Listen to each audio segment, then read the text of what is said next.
এদিকে অপরিবর্তিত আছে কুমিল্লার বন্যা পরিস্থিতি। জেলার ৭.৫ লাখ মানুষ এখনো পানিবন্দী। সেখানকার সবশেষ খবর জানবো সহকর্মী শাকিল মোল্লার কাছ থেকে।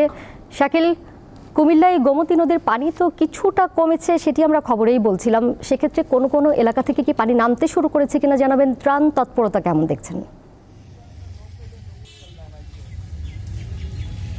ধোলা, আপনাকে ধন্যবাদ। কুমিল্লার গোমতী নদীর পানি আজকে কিন্তু বিপদ সীমার নিচ দিয়ে প্রবাহিত হচ্ছে, ফলে গোমতীর পানি কিছুটি কমেছে। তবে গোমতীর চরে যারা বসবাস করে তাদের বাড়ি থেকে কিন্তু এখনো পানি নেমেনি। আমি তাদের বাড়িগুলো দেখেছি, তারা এখনো কিন্তু তাদের ঘরে পানি আছে। অপরদিকে বুড়িচঙ্গে পানি কিছুটা কমতে শুরু করেছে। তবে আজকে সকালে এবং দুপুরের দিকে কিছুটা বৃষ্টিপাত হয়েছে, যে কারণে কিন্তু পানি কমার প্রবণতাটা আসলে কিছুটা কম।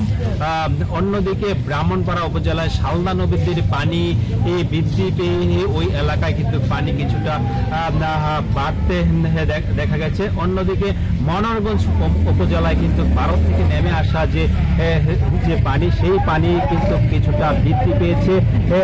মনোহরগঞ্জ উপজেলার 8টি ইউনিয়ন কিন্তু সম্পূর্ণ তলিয়ে রয়েছে।